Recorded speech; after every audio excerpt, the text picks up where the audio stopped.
tied up, man. Hey, Hi. who are you? Hi, Nate. Want to play a little game? What's going on? Wrong answer. Ow! God, that hurts.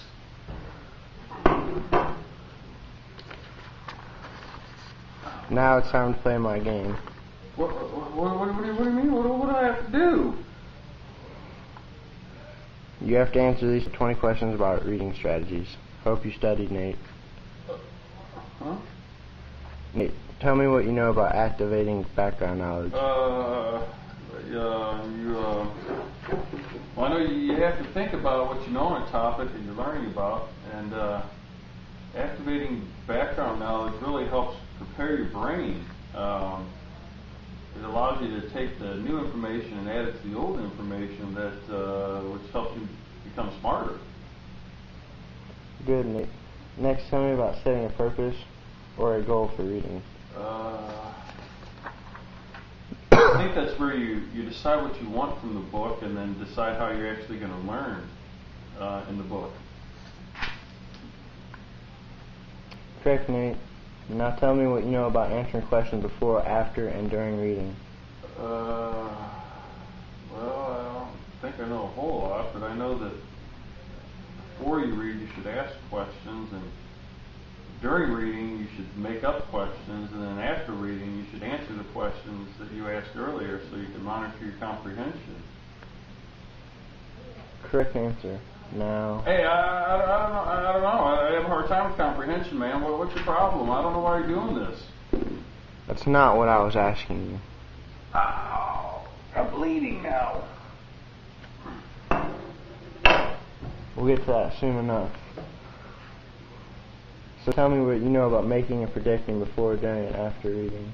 Well, that's kind of like the question one where you make predictions before and you make predictions during, and then you try to see if your predictions are correct after you're done reading. That is correct. Now tell me what you know about drawing inferences. Well, I know you take the information that you've learned or read or heard about and you use that to figure out what's going to happen next in your book or movie. It's like just kind of figuring stuff out because you're smart. You are correct. Now tell me what you know about monitoring comprehension. No.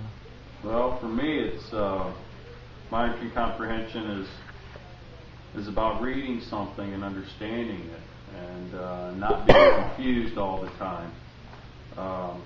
Things I do is I write down notes, and I do those questions and predictions and make sure everything's good. And, I like to stop every 3 or 4 or 5 or 8 or 10 pages and just kind of think about stuff and answer my questions just to make sure I understand. Good answer, Nate. So tell me a connection with a book you have made. Well, most of the time I really just try to take what I'm reading and I try to tie it to other things I've heard from stuff I've had experiences with, or things that I've read in another book, or maybe something I've heard on TV. And these are the things that help me kind of visualize what's going on in the book.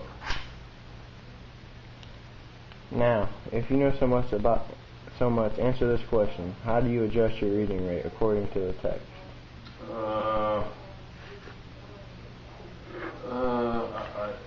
What are you doing with the sword, man? I don't know a whole lot about the adjusting the reading rate thing.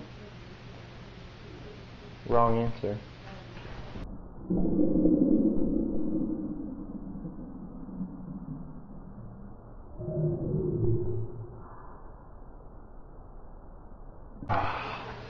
Okay, man.